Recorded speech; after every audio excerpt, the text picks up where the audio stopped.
Hello everyone, আবার নিয়ে চলে এলাম একটা মিনি ব্লগ। আজকে চলে যাব বাড়িতে, তো শিলিগুড়ি থেকে রওনা দেবো এখন। তো দেখতে পাচ্ছি গাড়ি ভর্তি পুরো মাল, আর আমরা পুরো ঠুসে ঠাসে মানে ঢুকে পড়েছি। কারণ এখানে মুড়িটা না দারুণ টেস্টি, জানো, এই জন্য মুড়িটাও কিন্তু নিয়ে নিয়েছি। নাগেশ্বরী মুড়ি দারুণ টেস্টি। ওই মুড়িটা খেতে খেতে এখন অভ্যাস হয়ে গেছে। তো তারপর যাওয়ার পথে কিন্তু এখানে আমরা ছোলা ভটুরি খেলাম, আর ছোলা ভটুরিটা খাপড়াল থেকে খেয়ে এসেছি, সেটা ভালোই ছিল খুব। বাড়িতে যাওয়ার খুশিটা তো খুব ভালোই লাগে, কারণ বাড়িতে কত দিন হলো যায় না। ওই দুর্গাপুজোর সময় এসেছিলাম, একটা দিনের জন্য এসেছিলাম, আর থাকতেও পারিনি ভালো করে। তো শিলিগুড়ি থেকে কিন্তু আমরা 10টার সময় রওনা দিয়ে দিয়েছি। আর কতদিন পর বাড়ি যাচ্ছি না, সবার মনে একটা কিন্তু খুশি খুশি ভাব। আর যাওয়ার সময় যে রাস্তাগুলো দেখতে কি ভালো লাগে, মানে কি বলবো। তারপর এখানে একটুখানি দাঁড়ালো, আর এখানে একটুখানি দাঁড়িয়ে জল খাচ্ছো। তারপর ভাবলাম আমি একটু জল খেয়ে নেই, কারণ জল পিপাসা পেয়েছে। তো এখানে যখন মাছ যেতে যেতে মাঝখানে দাঁড়ায় না, বেশ ভালো লাগে ওই জায়গাগুলো, কারণ অন্য ধরনের জায়গা, চারপাশে গাছগাছালি, দেখতে বেশ অন্যরকম লাগে। তারপর কিন্তু অনেকটা রাস্তায় চলে এসেছি, আর এই হোটেলটাতে আমরা অনেক সময় খেয়েছি, মানে অনেকবারই খেয়েছি।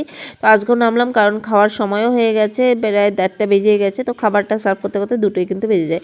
তো এখানে আমরা নিয়ে নিয়েছি, আমি আর মেয়ে বিরিয়ানি, আর এখানেও নিয়েছে মানে প্লেন রাইস, ডিম, আর হচ্ছে ডিমের অমলেট, আর হচ্ছে গিয়ে ডাল মাখানি, আর ছেলে চাউমিন। তো সবার অন্য অন্য খাবারগুলো ভালোই ছিল মোটামুটি, কিন্তু ওর ডাল মাখানিটা দারুণ টেস্টি ছিল। আর একটি গার্ডেন দেখলে মনটা গার্ডেন গার্ডেন হয়ে যায়।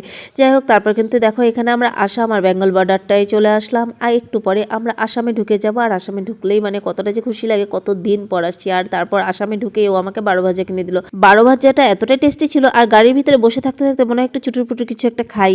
তো 12 ভাজাটা দারুণ ছিল। তারপর কিন্তু বঙ্গাইগাঁও পৌঁছে আমরা কিন্তু দেখো এখানে ঠান্ডা আর চা বিস্কিট এগুলো খেয়ে নিলাম।